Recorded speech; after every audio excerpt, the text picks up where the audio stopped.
ઇફકોના માતૃ એકમ સંકુલની સુવર્ણ જયંતિ નિમિત્તે ઇફકો કલોલ ખાતે ઉજવણી સમારોહ યોજાયો।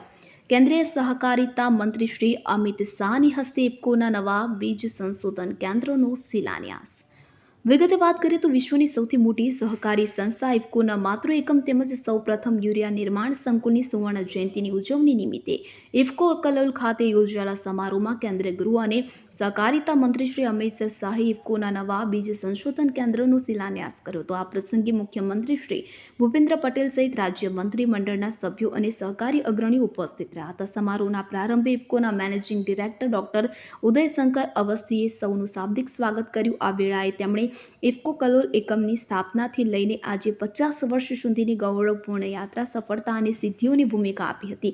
કાર્યક્રમને અંતે ઇફકો કલોલ એકમના પ્રમુખ શ્રી સંદીપ ઘોષે આભાર વિધિ કરી હતી। ગુજરાતના કૃષિ મંત્રી શ્રી રાઘવજી પટેલ, સહકાર રાજ્ય મંત્રી શ્રી જગદીશભાઈ વિશ્વકર્મા, રાજ્યસભાના સાંસદ શ્રી મયંકભાઈ નાયક, ધારાસભ્ય સર્વશ્રી જયેશભાઈ રાદડિયા, શ્રી લક્ષ્મણજી ઠાકોર, શ્રી રીટાબેન પટેલ, ઇફકોના બોર્ડ ઓફ ડિરેક્ટરશ્રીઓ સહિત સહકારી ક્ષેત્રના અગ્રણીઓ, ઇફકોના કર્મચારીઓ અને મોટી સંખ્યામાં ખેડૂતો આ સમારોહમાં ઉપસ્થિત રહ્યા હતા।